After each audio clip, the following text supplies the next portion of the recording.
Welcome to Keto Life Support, where we make your keto life sustainable, fun, and low stress. I'm Kim Howerton, and I'll be coming to you weekly with some of my keto besties to bring you the practical, real-world keto advice that you need. Quick disclaimer, I am not a doctor, and even if we do have a doctor in the house from time to time, he or she is not your doctor, and nothing we say on this show should be taken as medical advice. Always check in with a trusted medical professional about your own personal medical concerns. Hello and welcome to Keto Life Support. This is Kim Howerton with episode number 179. And we're going to talk about ramp up to the holidays.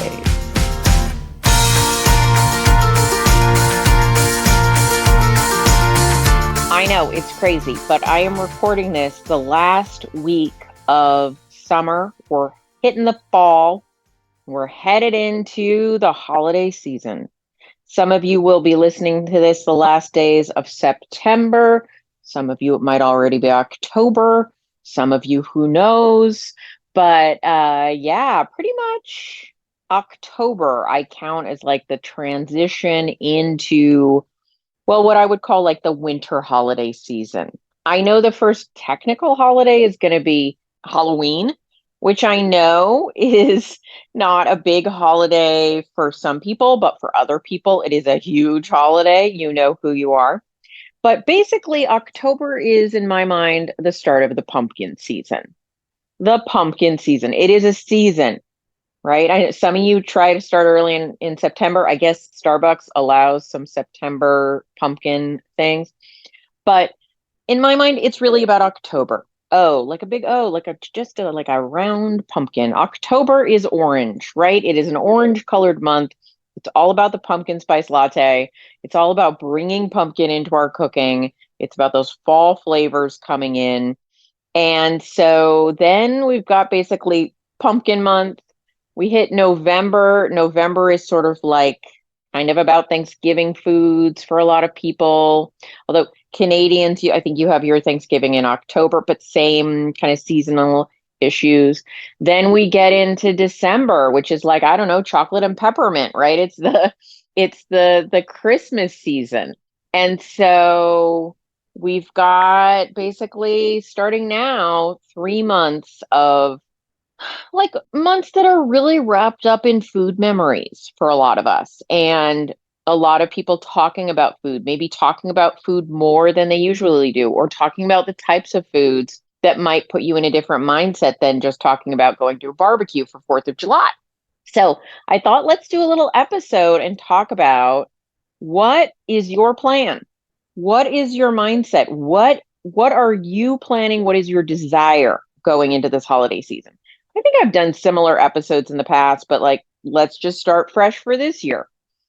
You know, right now, as you're listening to this podcast, whether or not you are planning, and I don't mean just hoping, but actually feeling like you have it within you to put some effort into your plans now through New Year's to see yourself either at the same weight, at a lighter weight, or you're willing to accept a slightly heavier weight, right? Like, where do you stand on body composition goals over this, well, it's not technically winter yet seasonally, but this October through January holiday season? Where do you see your body goals, your food goals? So that's like sort of one vector, right? And then we're lining them up. What are your food plans? What are your food desires? Right? So there are a bunch of ways to approach this. Some of you might say, the food choices I make, I've done this before. I'll stick to my normal food choices. I allow X, Y, or Z. They work for me, like keto baked goods or what have you. And it works for me. And I know my plan. I'm just going to do the same thing I do every year. And it works great. And I'm super. There are others of you that might be like, well, it never quite works. I'm always falling off the wagon. It's a little messy. You're probably the people that need to listen to this podcast the most, right? And so we've got to think like, if you've managed to align your goals, desires, and choices, then you're winning. It is not up to me what your goals, desires, and choices are. I'm just here to help you figure out how to make the math work, right? How to line those, how to weave it together. You get to decide. It's your body, it's your life, it's your choices. You get to decide what those choices are. But if you're saying, I don't know why, but I have these ideas, these plans, these thoughts, and they're not lining up, well, then we have to evaluate that. So the first thing I would say is you need to be honest with yourself about your environment, your desires, right? Like if you're like, this food is the best thing ever, I always binge on it and I can't keep my diet straight. It's like, okay, well, we need to evaluate that and take that into account. For some people, that means, is it allowing some of it? Is it for others? Is it allowing none of it? Is for others? Is it figuring out what you love about it and can we mold it into something else?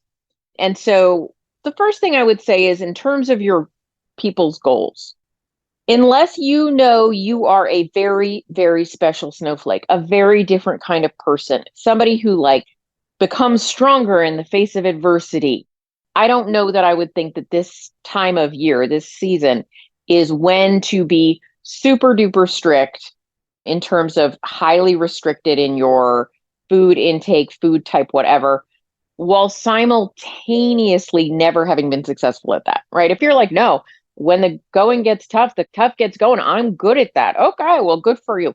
But if you're like, I'm going to make really hardcore goals, and every time I set really hardcore goals, I totally derail myself and go on a super binge, but I'm going to do it again.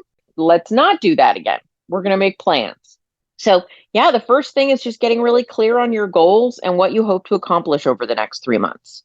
I have an alternative suggestion for some of you where you're like, I want to improve my body composition over the next several months.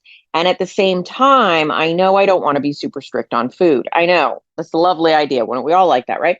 But there is something you can do. If you want to hit it really hardcore in the gym and put some of those calories to really good use, there's a chance you could take this next 3 months and focus a lot on building muscle. Well, maybe not gaining a bunch of fat, but building some muscle over the next 3 months. It can be done. You're not going to like build tons of muscle in 3 months, but you can move in that direction for sure and put some solid quality work in there. And that's sort of saying like, oh, I'm going to put this season to good use because eating more things, you have more energy, you feel more able to lift heavy things, right? You can be like, I'm going to use this energy for good. And so that's one option you may or may not have thought of. If you want to do good things while at the same time not be too restrictive, being more active, getting more steps in, making sure you hit your step goal every day, and putting in harder sessions in the gym. That is a totally legitimate way to advance your body composition goals over the season that don't involve a lot of food restriction. So there's one. But then there are other choices. So as I mentioned, or I kind of alluded to earlier, you're like, I love, maybe let's pick a flavor, right? I love pumpkin everything. And this is not actually, I don't love a pumpkin spice latte. It mostly is good because you have a lot of sugar in it. But I like pumpkin things. So I'm like, oh, if I really love pumpkin, how can I incorporate pumpkin in my dishes and make desserts that involve pumpkin, but are also in alignment with my macro goals? Can I do that? And that's how I like to approach things.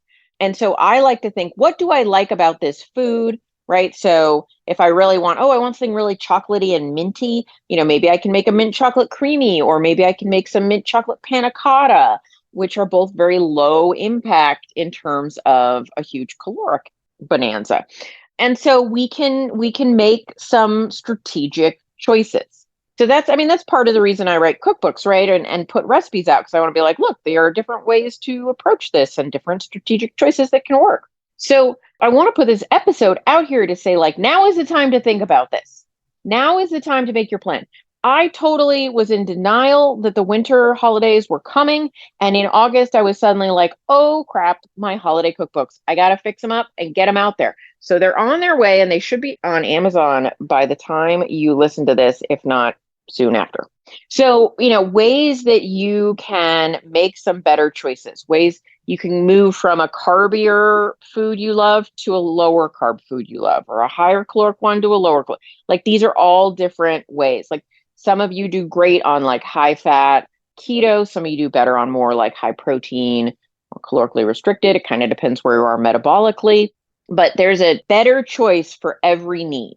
And sometimes that choice might be like, no, I want one single bite of this food that is so intensely delicious to me.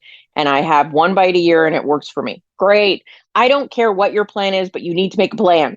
One of the key elements that they found in people that successfully lose weight and keep it off is that they go into situations having a plan. They looked at like what they might do at a holiday party or what they might do in a food challenging situation. Like you're going to Christmas with a family, and it didn't matter really if they were like, hey, it's one day a year and I have this big plate of food and it's, it's a bit of a different thing for me, but this is what I'm going to plan to eat. I'm going to know going in what I eat and have a plan for the next few days and the few days before so it doesn't turn into a big binge. Or they said, hey, I'm going to plan my own meal and it's going to be different foods. I'm not going to eat those kinds of things. I'm going to restrict, right? There are different ways to approach a party or a holiday meal. And they found it mattered less what the plan was.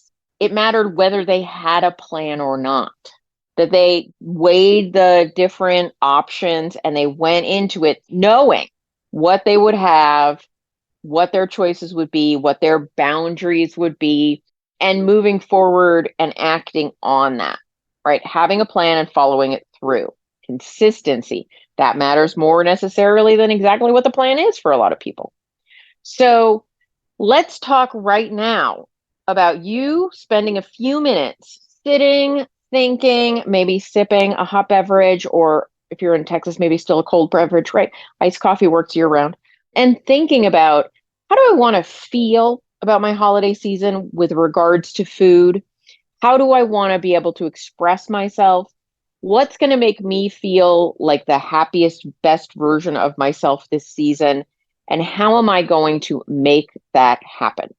What are the flavors I want to involve if it's a flavor thing? What are the specific foods if there's just things that appeal to you, right? Like my family has a history of making this very specific quiche at Christmas. And it's actually, with the exception of the crust, very super high fat keto. It's basically a bunch of egg yolks, just a few full egg whites, but mostly egg yolks, heavy whipping cream, bacon and onion, and Gruyere cheese. That's the quiche. It's delicious. It's amazing. It is the best thing ever. Well, the crust adds just very little enjoyment to that, really. Like the bacon flavor, the onion flavor, you cook the onions in the bacon grease. I mean, come on. Anyone who tells me that this quiche is about the crust is lying. So for me, I'm like, look, that was for my keto journey, one of the dishes. I was like, that's a super easy conversion. I don't miss that crust at all. I'm just enjoying this wondrous, savory wonderland of food, right? And now, like, as I eat a higher protein, lower carb, lower-ish fat approach, I might say, I have been really digging making pumpkin creamies where I put in like all those sort of pumpkin pie flavors in a creamy. When I was in college, I used to get pumpkin ice cream and I really loved it from like a local ice cream shop. And now I'm like, wow, it's like just like that. It's very exciting. So, but now that fits my macro goals. Whereas, and I will still eat that quiche, right? I'm not like, I never eat anything with butter. That's not the way it goes. But we get to pick and choose what works for us. And we don't have to just fall prey to memories. We can say, that's a nice memory. Is there anything I can learn from that memory or take from that food memory and bring into the way that I choose to eat now? So if you don't plan ahead, it probably won't happen. So October is your month to think about this, think about these things, and follow through on making a plan, sticking to it, and making sure that you end up in January feeling really good about the way you spent your holiday season. And you aren't distracted by thoughts of guilt or shame. You get to really enjoy who you're with, enjoy the season, enjoy your friends and family, and, enjoy who you are. So this is just your heads up that the holidays are on their way. And it would behoove you to think through. I don't know where that voice came from. I don't know what that is. It was just like a combination of weird accents. I think there's a little Dracula in there. Anyway, it would make sense to take the time to plan ahead. All right, guys, I will talk to you next week. Thank you so much for joining us for this episode of Keto Life Support. Want more information? Want show notes? Want to suggest a topic? Just head over to ketolifesupport.com. That's where all that kind of thing can go on. By the way, I have a request. If you could go to your podcast host and hit subscribe, we would really, really appreciate it. And what would be even more awesome is if you could write a review. And what would be even more awesome than that is if you could write like a really flattering review. Just asking, you do you. All right. So thanks so much for joining us. I'm thrilled that you're part of the Keto fam. Talk to you soon. Bye-bye.